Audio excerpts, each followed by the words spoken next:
ఒక వ్యక్తిని ఆశీర్వాద కారణంగా చేయాలనుకున్నప్పుడు, ఒక వ్యక్తిని దీవెనల్లోకి నడిపించాలనుకున్నప్పుడు వింతైన అనుభవంలోకి తీసుకెళ్తాడు. ఆ అనుభవాన్ని ఇక్కడ మనకి పరిశుద్ధాత్మ దేవుడు సూచిస్తూ ఉన్నాడు. ఏంటంటే ఖాళీ చేయటం అనే అనుభవం.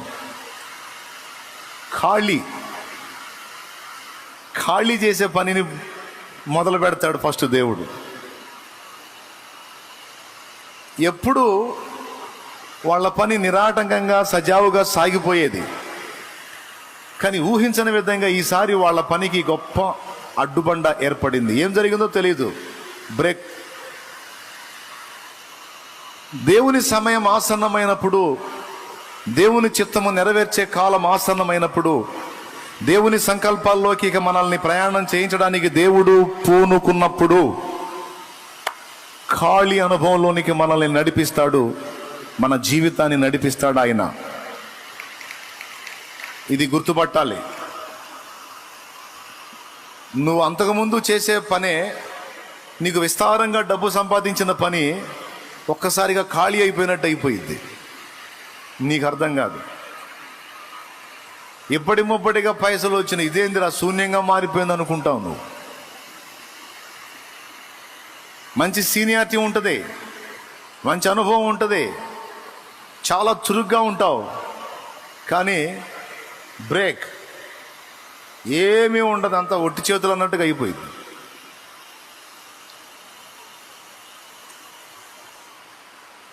నువ్వు చేసేటువంటి పనే రెగ్యులర్గా నువ్వు చేసేదే. దానిలో ఎలా లాభం తీయాలో నీకు తెలుసు, దాన్ని ఎలాగా నువ్వు డెవలప్ చేయాలో నీకు తెలుసు. ఇంకా చెప్పాలంటే నీ ఫీల్డ్కు సంబంధించి లేదా నీ పనితనపు జ్ఞానానికి సంబంధించి ఇతరులకు కూడా సలహాలు ఇవ్వగలిగేంత స్థాయి. చిత్రం ఏంటంటే నీకే ఏం అర్థం కాని అయోమయంలో పడ్డట్టు అయిపోయింది పరిస్థితి. ఖాళీ. జీవితంలో ఏ ఏ విషయాల్లో ఖాళీలు చేస్తాడో చూడండి ఆయన. బ్రతుకు తెరువు విషయంలో ఖాళీ. కొంతమంది పట్ల స్పెషల్గా ప్లాన్ ఉంటుంది ఆయనకి. మనమేం ప్రార్థన చేస్తుంటాం, నా వ్యాపారాన్ని దీవించు, నా ఉద్యోగాన్ని దీవించు, నా పనులను దీవించు, నా సంపాదనను దీవించు, నన్ను అలా దీవించు, నన్ను ఇలా దీవించు అని మనం ఎగబడి ప్రార్థన చేస్తుంటాం. మనం చేసే కొద్దీ, ప్రార్థన చేసే కొద్దీ శూన్యం మిగులుతుంటుంది. ఎందుకంటే నిజంగా నిన్ను ఆర్థికంగా దీవించి నీ ద్వారా ఆర్థిక పరంగా పరిచర్య చేయించుకోవాలని ఆయన అనుకుంటే తప్పకుండా అందులో నీకు అభివృద్ధిని చూపిస్తాడు, ప్రార్థనకు జవాబిస్తాడు ఆయన. ఇప్పుడు ఉదాహరణకి ఎస్తేరు పట్ల ప్లాన్ ఉంది. ఎస్తేరు ఒక యూదునికి భార్య అయి ఏదో యూదా జనాంగంలో ఒక స్త్రీగా జీవించడం ఆమె పట్ల దేవుని ఉద్దేశం కాదు. ఒక అన్యుడికి భార్య కావాలి. ఈమె ఇశ్రాయేలీయురాలు, కానీ ఒక అన్యుడికి భార్య కావాలి. ఈమె వెళ్ళి అన్యరాజు దగ్గర రాణి కావాలి. ప్లాన్ అది.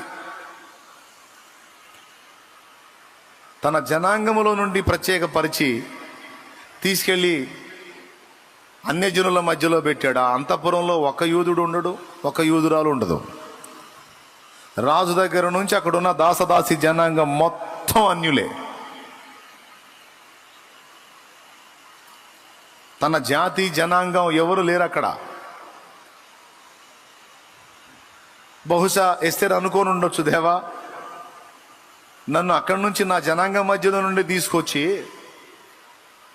ఇక్కడేసావేంటి తండ్రి, నా వాళ్ళందరి నుంచి నన్ను ఎందుకు వేరు చేశావు, నా వారిని నాకు దూరం చేసి బంధు ప్రేమ విషయములో, ఆత్మీయుల ప్రేమ విషయములో, స్నేహితుల ప్రేమ విషయంలో నన్ను ఎందుకు ఖాళీ చేశావు?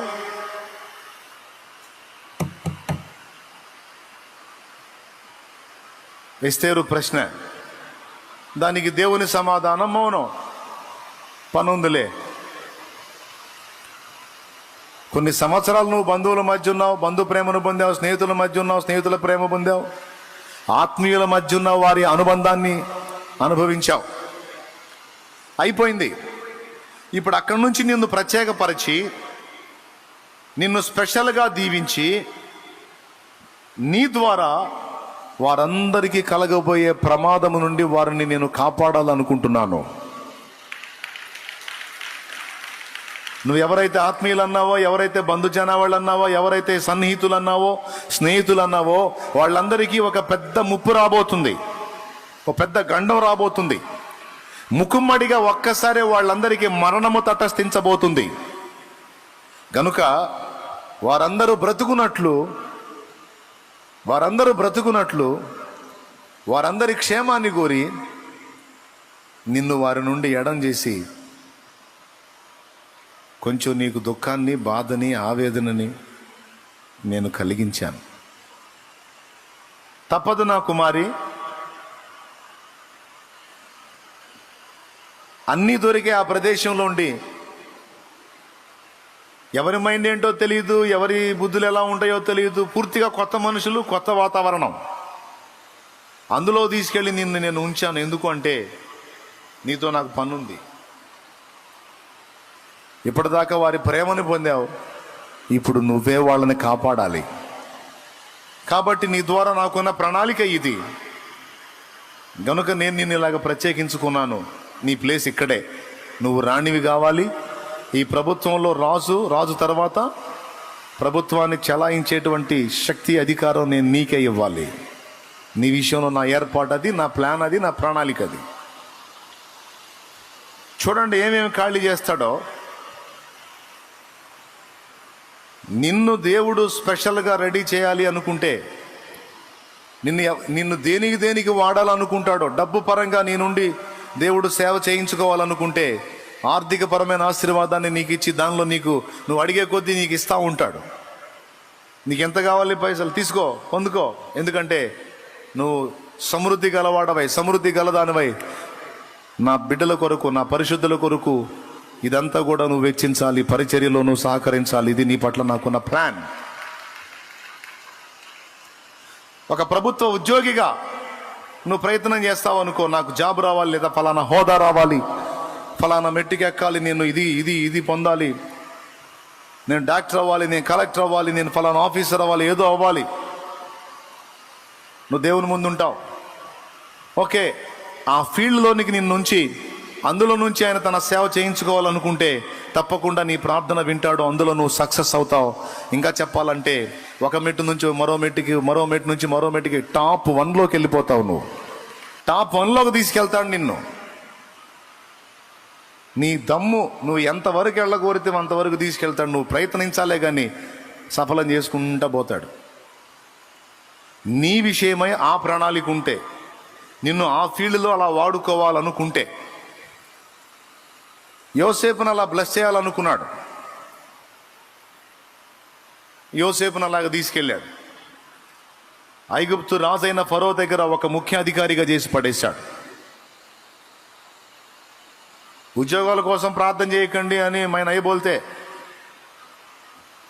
మేము ప్రార్థన చేస్తాం, డైలీ చేస్తాం. కష్టపడి చదవాలి, జాబ్ సంపాదించాలి, చెప్తాం కూడా. అవసరమైతే పిల్లలకి చదవండి, జాబ్ సంపాదించండి అని. ఉన్నతమైన ప్రదేశాల్లోకి, ఉన్నతమైన ప్లేసుల్లోనికి దేవుని పిల్లలందరూ ఎక్కాలి. ఎందుకంటే ప్రభు కొరకే. ఆమేన్. చెప్పు గట్టిగా, ప్రభు కొరకే ఎక్కాలి, చదవాలి, చదువు అంతు చూడాలి. ఎందుకంటే ప్రభు కోసమే. ఓకే, మంచి వ్యాపారం ఏర్పాటు చేసావు, వర్ధిల్లాలి. ఎందుకోసం అంటే ప్రభు కోసమే వర్ధిల్లాలి.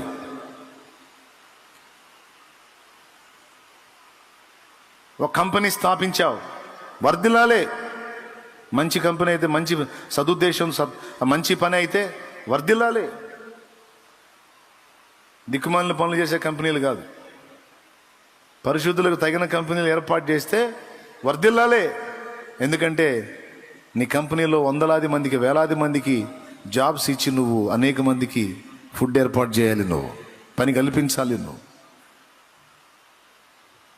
అక్కడ నీ దగ్గర వర్క్ చేసే వాళ్ళందరికీ ఒక క్రైస్తవుడుగా నువ్వు ఒక సాక్షిగా ఉండాలి. ఎవరెవరిని ఏ ఫీల్డ్లో దేవుడు ఎలా వాడుకోవాలనుకుంటాడో ఆయన చిత్త ప్రకారం ఆయన వాడుకొనున్నట్లు అందరినీ దేవునికి అప్పచెప్తా ఉంటాం మేము ప్రార్థనలో. Praise the Lord. బాగా వినండి. ఒకవేళ నీ పట్ల ఆ విధమైన ప్రణాళిక లేకుండా నిన్ను మరో రకంగా దేవుడు వాడుకోవాలనుకుంటే, ఇక నాకు ఉద్యోగాన్ని దీవించు ప్రభువా అంటే నువ్వు అడిగే కొద్దీ ఇంక అది వెనక్కి వెళ్ళిపోతూ ఉంటుంది. నా వ్యాపారాన్ని దీవించు ప్రభువా అంటే నువ్వు అడిగే కొద్దీ వెనక్కి వెళ్ళిపోతూ ఉంటుంది. ఎందుకంటే మన అనుభవం అది. స్తోత్రం. నా పనిని దీవించు ప్రభువా అంటే అసలు దొరకకుండా మాయమైనట్టు అయిపోయింది. ఎందుకంటే ప్లాన్ వేరు, నీ మీద ప్రణాళిక వేరు, నీ ద్వారా దేవుడు జరిగించుకోవాలనుకుంటున్న పని వేరు, నువ్వు అడుగుతున్నది వేరు. కాళ్ళ ముందున్నటువంటి చూపు చూసుకొని నువ్వు అడుగుతున్నావు, భవిష్యత్తును దృష్టిలో పెట్టుకొని దేవుడు గదులుతున్నాడు.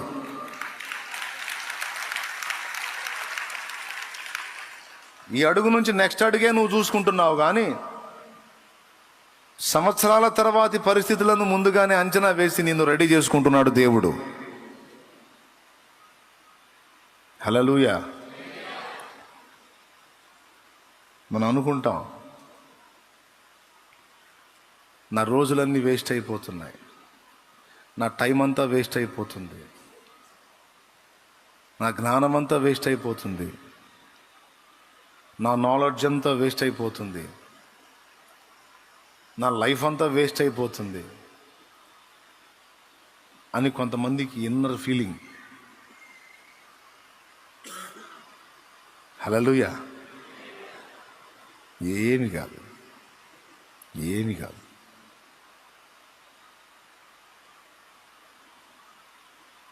ప్రతి దానిని దేవుడు తనకు అనుకూలంగా వాడుకొనగలిగిన సమర్థుడాయన.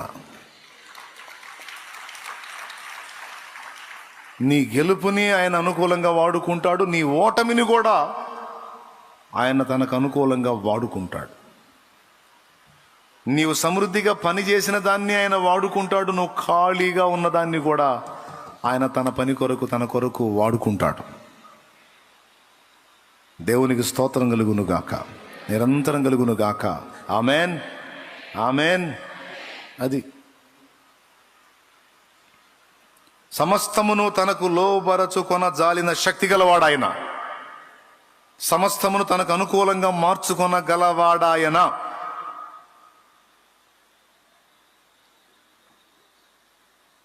ఇది అర్థం చేసుకుంటే సూపర్గా ఉంటుంది. కానీ కొన్నిసార్లు మనకు అర్థం కాక గజిబిజి గందరగోళం అయిపోతూ ఉంటాం. మళ్ళీ చెప్తున్నా, కాళ్ళ ముందు చూపే నువ్వు చూస్తావు, చాలా లాంగ్ సుదీర్ఘకాలం ఆలోచన దేవుడు చేస్తాడు, దేవుడు చూస్తాడు. ఈరోజు నువ్వు అనుభవిస్తున్న అనుభవాలన్నీ, ఈరోజు నువ్వు వినియోగిస్తున్న సమయం అంతా, ఈరోజు వట్టిగా అయిపోతుందన్న కాలమంతా ఎంత మాత్రం అలా కాదు. కొన్ని అనుభవాలకి, కొన్ని పాఠాలకి, భవిష్యత్తులో ఈజీగా చెప్తానండి,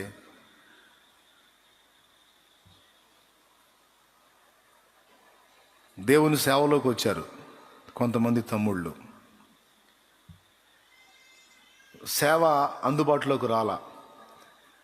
తడోకు నా దగ్గరకు ఒకడు వస్తాడు, తడోకు ఒకడు వస్తుంటాడు. అన్నా, నన్ను నిజంగా దేవుడు పిలిచాడా? పిలిస్తే మరి సేవ ఏదన్నా, ఆత్మలేయన్నా, ఏదన్నా పరిచర్య ఏదన్నా అనుకుంటూ వస్తాడు. నిజమే కదా, ఇతను నిజంగా దేవుడు పిలిస్తే పరిచర్య అప్పచెప్తాడు కదా అనిపిస్తుంది. నాకు అనిపించదు. ఇప్పుడు నీ ఫీలింగ్ ఏంది తమ్ముడు అంటాను నేను. కాదన్నా, సేవకు వచ్చాను కదా, ఖాళీగా ఉంటున్నాను కదా, బాధగా ఉంది. అప్పుడు నేను కూల్గా చదువు, ఒరే పిచ్చోడా, ఈ ఖాళీ సమయం నీకు దేవుడు ఎందుకు ఇచ్చాడు అనుకుంటున్నావు?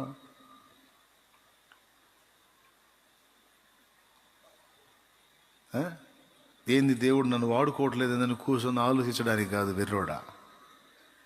ఈ ఖాళీ సమయం నీకు ఇప్పుడు ఇచ్చాడు, కొద్ది కాలం తర్వాత ఆయన నిన్ను వాడుకోవటం మొదలు పెడతాడు. వాడుకోవటం మొదలు పెట్టాడంటే నీకు ప్రార్థనలో ఆయన కలుసుకోవడానికి, వాక్య ధ్యానానికి కూడా ఖాళీ లేకుండా పరిగెత్తాల్సి వచ్చింది.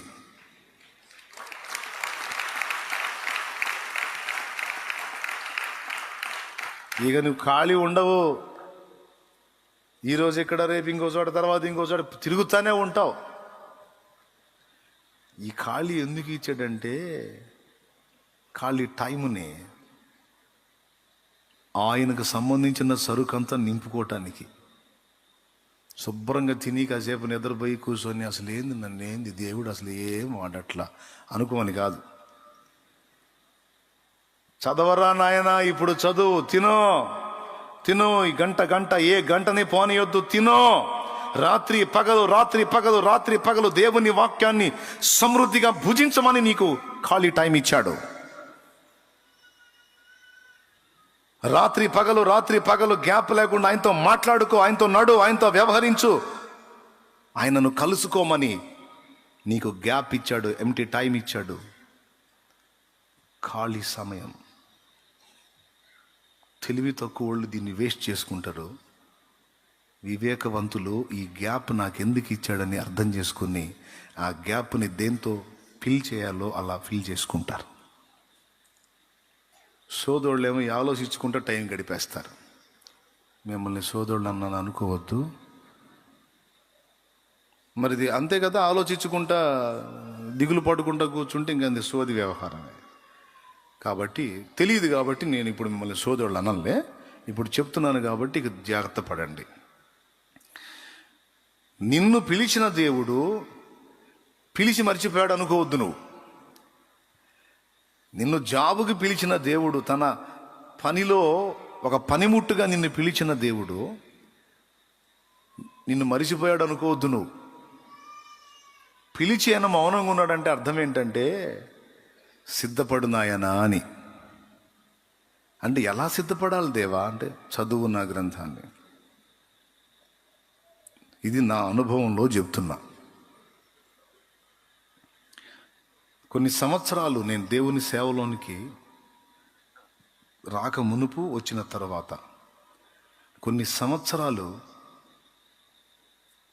రకరకాలుగా దేవుని వాక్యం పదే పదే పుష్కలంగా నాకు అందుబాటులోకి వచ్చేటట్టు చేశాడు దేవుడు.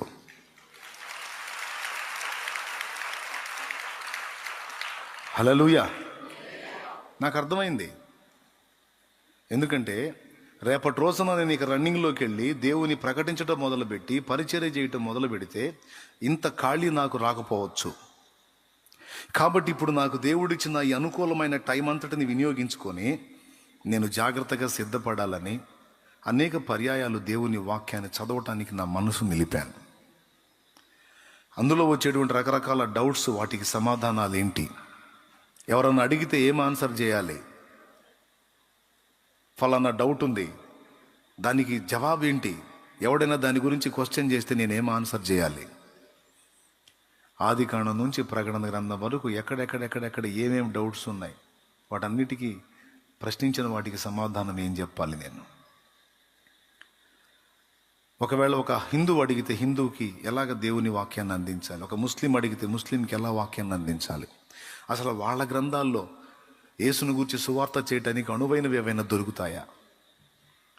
పౌలు ఏథెన్స్లో తిరిగాడు, వాళ్ళ దేవతా ప్రతిమలను సంచరించి చూస్తూ తిరిగాడు. ఎందుకు తిరిగాడు తెలుసా? ఆ దేవతా ప్రతిమలను చూద్దామని కాదు, అక్కడున్న ఏథెన్స్ వాళ్ళకి సువార్త చెప్పడానికి అనుకూలంగా ఏదన్నా ఒక పాయింట్ దొరికిద్దాన్ని వెతికితే తెలియబడని దేవునికని రాయబడిన బలిపీఠం ఒకటి కనపడింది. అమ్మయ్య చాలే అనుకున్నాడు. ఇక్కడున్న వీళ్ళకి సువార్త చెప్పడానికి ఒక ఆధారం దొరికిందని దాన్ని అలాగ మైండ్లో పెట్టుకొని కూర్చున్నాడు అనమాట. అంటే ఏంటి, ఒక ప్రాంతానికి వెళ్ళినప్పుడు అక్కడున్న ప్రజలకి సువార్త చేయటానికి ఏం అవసరమైద్దో ఆ సరుకుని ముందే నింపి కూర్చున్నాడు. అందుకే ఆయన స్పెషల్. ఎంత చురుగ్గా ఉన్నాడో చూడండి. ముందే సిద్ధపడ్డాడు అని నేను అన్నా. నిరూపణ ఏంటంటారా? అపోస్తలుల కార్యం 17వ అధ్యాయం మీరు కానీ చూడగలిగితే, ఏథెన్సు పట్టణము బహు విగ్రహములతో నిండి ఉండుట పౌలు చూచినప్పుడు అతని ఆత్మ పరితాపము పట్టలేకపోయాను. అపోస్తలుల కార్యములు 17వ అధ్యాయము. ఈ చదివే వాళ్ళు ఎవరు లేరా? 16వ వచనం. పౌలు ఎథెన్సులో వారి కొరకు కనిపెట్టుకుని ఉండగా ఆ పట్టణము విగ్రహములతో నిండి ఉండుట చూచినందున అతని ఆత్మ పరితాపము పట్టలేకపోయెను. చదువు. కాబట్టి సమాజ మందిరములలో యూదులతోనూ భక్తిపరులైన వారితోనూ ప్రతి దినమున సంత వీధిలో తన్ను కలుసుకుని వారితోనూ తర్కించుచు వచ్చెను. యూదులతో అంటే వాక్యం ఎరిగిన వాళ్ళతోనేమో లేఖనాలను చూపించి, ప్రవచనాలను చూపించి, ఈ పాత నిబంధన ప్రవచనాలు చూపించి, ఈ ప్రవచనాలన్నీ నజరేయుడగు యేసును గూర్చే దేవుడు పలికించాడు అని వాళ్ళతో తర్కించాడు. అవన్నీ క్రీస్తులో నెరవేరినాయి, యేసులో నెరవేరినాయి. కాబట్టి యేసే మనం ఎదురు చూస్తున్న మెస్సియా, క్రీస్తు అని వాళ్ళతో తర్కించాడు. ఎవరితో? పాత నిబంధన లేఖనాలు ఎరిగినటువంటి యూదులతో. ఎక్కడ? సమాజ మందిరములలో. అయితే వాళ్ళేనా? ఎపికూరియులు, స్తోయికులు అనే క్రైస్తవేతరులు ఉన్నారు. అంటే అన్యజనులు. వాక్యం ఎరిగినోడికి, పాత నిబంధన లేఖనాలు ఎరిగినోడికి లేఖనాలు ఎత్తి చెప్పాడు క్రీస్తుని గురించి. ఇప్పుడు లేఖనాలు ఎరగనటువంటి వాళ్ళు ఉన్నారు, వాళ్ళు అన్యజనులు. మరి వాళ్ళకి ఎట్లా చెప్పాలి? సరే, వాళ్ళకు కూడా ఏం చేశాడు తెలుసా? డైరెక్ట్గా చెప్పడానికి ట్రై చేశాడు. చూడు, చదువు. ఎపికూరీలలోను స్తోయికులలోను ఉన్న కొందరు జ్ఞానులు అతనితో వాదించిరి. కొందరు ఈ వదరబోతు చెప్పునది ఏమిటని చెప్పుకొనిరి. ఎపికూరియులు అంటే తెలుసండి మీకు? 3 ఉంటుంది అక్కడ. పుట్నోట్లో చూడు. గ్రేకీయులలోని తెగలు అంటే గ్రీకు వాళ్ళు. వీళ్ళు అన్యులా యూదులా? అన్యులే. గ్రేకేయులు అంటే అన్యులు. ఈ అన్యులకు కూడా యేసుక్రీస్తుని గురించి డైరెక్ట్గా చెప్పాడు. చూడండి, అతడు యేసును గూర్చియు పునరుద్ధానమును గూర్చియు ప్రకటించెను గనుక మరికొందరు వీడు అన్య దేవతలను ప్రచురించుచున్నాడని చెప్పుకొనిరి. అద్దుగో, యేసును గురించి, ఆయన పునరుద్ధానాన్ని గురించి చెప్తే, యూదులకు చెప్తేనేమో యూదులు తర్కించారు, మౌనంగా ఉన్నారు. కానీ అన్ని జనుల దగ్గరికి వచ్చి చెబితే వాళ్ళు ఏమన్నారు తెలుసా? అన్య దేవతలు అంటే మనం ఎరగని దేవతలు, ఏదో కొత్త దేవతల గురించి చెబుతున్నాడు అన్నారు. నాకు తెలుసురా మీకు ఇంతే అర్థమైద్దని. డైరెక్ట్గా తీసుకొచ్చి యేసే ప్రభు అని మీకు చెప్పడానికి మీరే యూదులా? ఈజీగా అర్థం చేసుకోవటానికి మీరు అన్యులు, మీకు వాక్యం తెలియదు కాబట్టి నేను ఇప్పుడు మీ రూట్లోనే వస్తానని ఫస్ట్ డైరెక్ట్గా చెబితే వాళ్ళకి అర్థం కాక పౌలుని వదలబోతున్నారు. రెండవది, అన్య దేవతలను ప్రచురము చేయుచున్నాడు. అన్య దేవతలు అంటే పరాయి, మనవి కానివి అని వాళ్ళ అర్థం. చెబుతున్నాడు అని వాళ్ళు అనుకున్నారు. ఒకవేళ వీళ్ళు ఇలా అనుకుంటే వాళ్ళకి ఎలా ఆన్సర్ చేయాలన్న దాన్ని ముందే రెడీ చేసి పెట్టుకున్నాడు సోదరులారా. అది ఇప్పుడు నేను చెప్పేది మీకు. దేవుడు నీకు గ్యాప్ ఇచ్చాడు, ఖాళీ ఇచ్చాడు అంటే ఏవో వ్యర్థమైన ఆలోచనలు చేసుకుంటా టైంపాస్ చేసేమని, గడిపేమని కాదు. ఎందుకు నీకు గ్యాప్ ఇచ్చాడు అంటే, ఈ గ్యాప్లో నీవు అందరికీ, యూదులకు అన్యులకి పౌలు ఎట్లా రెడీ అయ్యాడో అట్లా దేవుని సంబంధమైన ఉపదేశమును, కార్యములను వివరించుటకు, అందరికీ కూడా నువ్వు సమాధానం చెప్పడానికి కావలసిన సామాగ్రిని సమకూర్చుకున్నట కొరకే కొంతకాలము నీకు ఖాళీ ఇస్తాడు ఆయన.